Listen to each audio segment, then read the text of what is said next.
Di Cirebon itu dulu ada wali khawarik, namanya Wali Yasin. Bukan nama aslinya Yasin, tapi dia pengamal Yasin sampai jadi wali.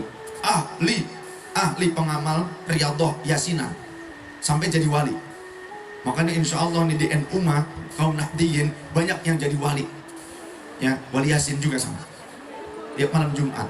Tapi kalau keluar dari masjid, dari majelis, pulang beberengkes, ngisi tasnya pakai ini nih, nggak jadi wali. Paling juga wali kambing. Wali Yasin sering duduk di alun-alun depan keraton Kasepuhan. Kebetulan saya juga penasehat di Kesultanan dan di Laskar Agung Macan Ali Nusantara. Itu dulu ada Wali Yasin sering duduk di tengah-tengah alun-alun Sang Cipta Rasa, depan Masjid Sang Cipta Rasa, depan Kesultanan Kasepuhan. Itu banyak tamu dan manjur doanya. Pernah ditanya oleh tamunya, "Bah, tinggian mana antara wali dengan ulama?" Jawaban beliau, "Wali, ulama di bawah wali." Kata beliau, kata Wali Yasin. Pas hari Jumatan di Masjid Sang Cipta Rasa, peninggalan Kanjeng Sunan Gunung Jati, yang di depan Kesultanan Kasepuhan, yang merah tuh warnanya. Yang menjadi khotib dan imamnya Hadratus Syekh As-Sayyid Abbas Abdul Jamil, Mbah Abbas Buntet Pesantren. Sayyid itu syarif beliau, Habib tuh, ya. Cuma kalau di NU ini mereka tidak mengedepankan kesayyidannya. Di NU ini kebanyakan mengedepankan kealimannya, kekiaiannya. Jadi hati-hati dengan kiai-kiai NU. Banyak di antara mereka itu juga Sadatul Alawiyin. Mereka juga habaib, tapi mastur mereka menyembunyikan nasabnya. Mereka tidak mau membebani diri mereka dengan tanggung jawab yang besar karena rasa malu kepada datuknya, yakni Sayyidina Muhammad SAW. Khawatir jika mereka melakukan kesalahan yang tercoreng adalah nama baik keluarga Rasul. Takut mereka, jadi tidak mau pakai nasab buat ngasab. Ya, kalau di NU nih para habaibnya lebih mengedepankan kekiaian seperti Mbah Abbas Buntet Pesantren yang menjadi salah satu senopati pasukan Nahdiyin Laskar Hizbullah, sekarang menjadinya Banser, yang melawan sekutu di Surabaya pada saat arek-arek Surabaya, ya, 10 November tuh. Kemudian Mbah Abbas khutbah, pas khutbah Wali Yasin di lawang pintu, dipanggil Wali Yasin, mene kadio cek Sunda mah, kemari. Pakai bahasa Jawa, bahasa Cerbonan. Wali Yasin, mene sirah. Gitu. Lagi khutbah Mbah Abbas sampai begitu, ya boleh-boleh saja sah. Ya. Rasulullah saja pernah nanya kepada sahabat yang baru datang, "Kamu sudah sholat belum?" "Belum ya Rasul." "Sholatlah dulu yang ringankan sholatmu 2 rakaat." Ketika Rasul khutbah tuh pernah begitu. Bahkan ada sahabat, "Ya Rasulullah, kami ini binasa nih ya Rasul, umatmu karena kemarau. Ya Rasul, berdoalah." Rasul berdoa dulu, minta. Jadi ada, sah-sah saja. Ini dipanggil Wali Yasin oleh Mbah Abbas, maju ke pengimbaran tempat beliau khutbah. "Duduk cenah, duduk sirah." Suruh duduk di depan, diinjak pundaknya oleh Mbah Abbas. "Ulama di atas wali," kata Mbah Abbas Buntet Pesantren. Karena kalau mencapai derajat kewalian gak perlu alim, bisa asal senang ibadah, yang wajib dijaga, yang sunnahnya diperbanyak, hindarkan diri dari kemaksiatan, maka kata Allah, "Aku akan menjadikan dia sebagai kekasihku, hatta idza ahbabtuhu," sehingga kalau aku sudah menjadikannya sebagai kekasih, kuntu sam'ahul ladzi yasma'u bih, aku akan menjadi pendengarannya, dia mampu mendengar sesuatu yang tidak bisa dengar oleh telinga pada umumnya. Wa basarahul ladzi yubsiru bih, dan aku akan menjadi pandangan matanya di mana dia mampu memandang sesuatu yang tidak kasat mata. Wa yadahul lati yamtishu biha, dan aku akan menjadi lengannya di mana dia melakukan sesuatu tidak seperti lengan pada umumnya.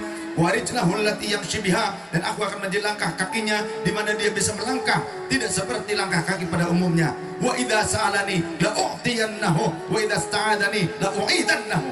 Itu wali.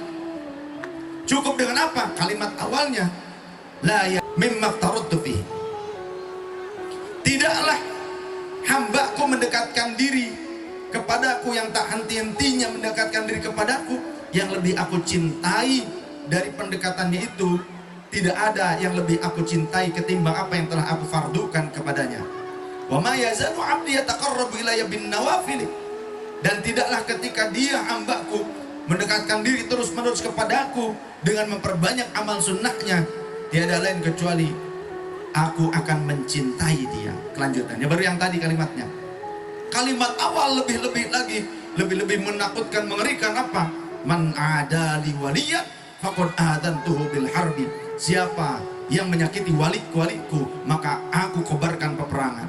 Sedangkan para ulama menyatakan dari kalangan para wali, kedudukan kewalian yang tinggi hanya diduduki oleh fuqaha, oleh ulama, oleh orang-orang yang alim.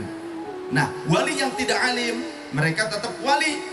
Wali itu mulia, tapi derajat para wali yang tinggi hanya diberikan kepada orang-orang yang alim, yang mengamalkan ilmunya, yang soleh, yang berakhlak mulia.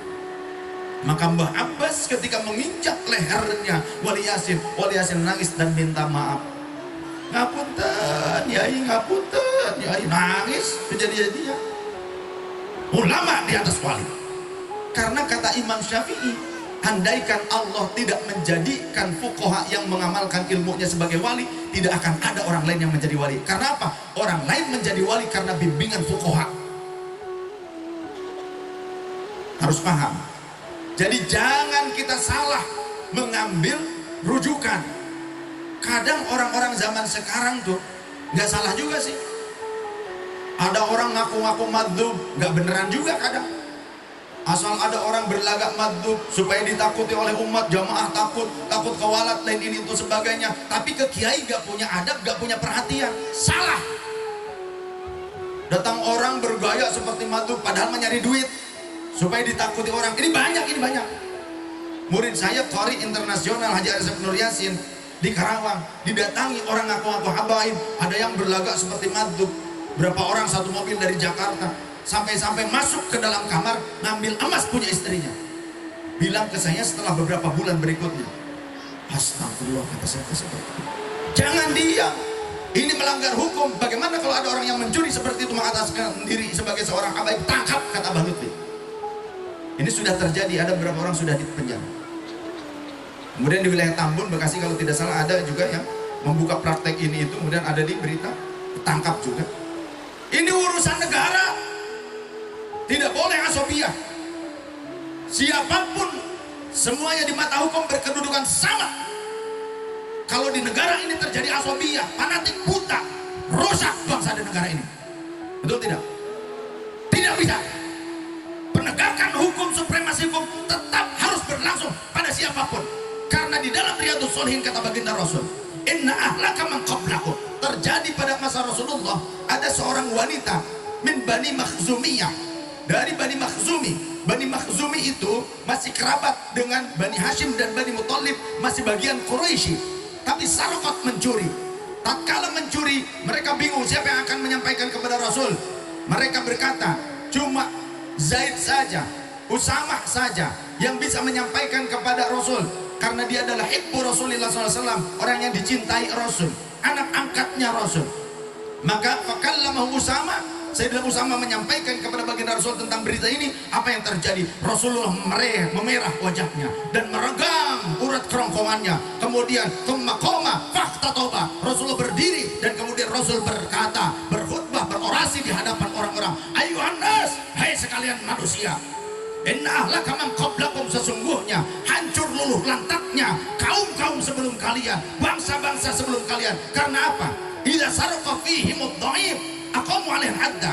Jika orang-orang yang lemah, bukan dari keturunan mulia, bukan orang pemilik kekuasaan, mereka mencuri, maka orang-orang terdahulu, bangsa terdahulu, mereka akan menegakkan keadilan seadil-adilnya, menegakkan hukum seadil-adilnya. Tapi wa idza sarqa fihimus syarif, seorang syarif, seorang habib, seorang sayyid, orang yang mulia, punya kedudukan mulia, keturunan mulia, kalau ada yang mencuri, umat terdahulu tarukuhu akan meninggalkan mereka, tidak menegakkan keadilan seadil-adilnya. Maka wa'aibullah, demi demi Allah, idza kanat Fatimah bintu Sayyidina Muhammadin sallallahu alaihi wasallam sarakat, demi Allah, andaikan putriku sendiri Fatimah bintu Muhammad yang mencuri, laqata'tu yadaha, maka pasti aku yang akan memotong tangannya dengan tanganku. Inilah keadilan yang diajarkan oleh Rasulullah SAW. Tapi wallahi Sayyidah Fatimah, wanita suci, pemimpin wanita-wanita ahli surga, tapi ini ketetapan baginda Rasul tentang supremasi hukum. Sallallahu alaihi Nabi Muhammad. Lihat, hadza haditsun sahihun. Ini haditsnya sahih. Lihat, gak perlu di kitab-kitab hadits yang panjang-panjang lebar. Riyadhus Shalihin, baca yang benar. Maka tidak boleh terjadi diskriminatif di negeri ini. Siapapun dia, keturunan manapun dia, melanggar hukum, aturannya jelas. Tapi siapapun yang berhak untuk dibela, walaupun kaum marginal, bela dia. Sallallahu alaihi Nabi Muhammad. Jadi membela agama bukan membela sekelompok orang, membela agama, tegakkan keadilan agama di antara kalian. Sallallahu alaihi Nabi Muhammad. Jangan mau ya dijadikan kadal oleh orang-orang yang ternyata mereka tidak mau menghormati orang lain, tapi hanya maunya dihormati oleh orang lain. Jika kau ingin menjadi tinggi, jangan kau merendahkan orang lain. Mulialah engkau tanpa harus menghinakan orang lain. Jadilah besar tanpa mengecilkan orang lain. Seperti itu cara hidup. Siapa yang menebar manfaat dan cinta, wajib baginya mendapatkan cinta dan manfaat dari yang lain. Khairun nas anfa'uhum linnas. Sebaik-baik manusia adalah yang bermanfaat bagi sesama. Tentu orang-orang alim seperti beliau, para fuqaha, para yai semuanya, dan kita yang ikut serta untuk keberlangsungan tempat mencetak para fuqaha, insya Allah akan dipandang dengan pandangan rahmatnya Allah dan dirindukan oleh baginda Rasul sallallahu alaihi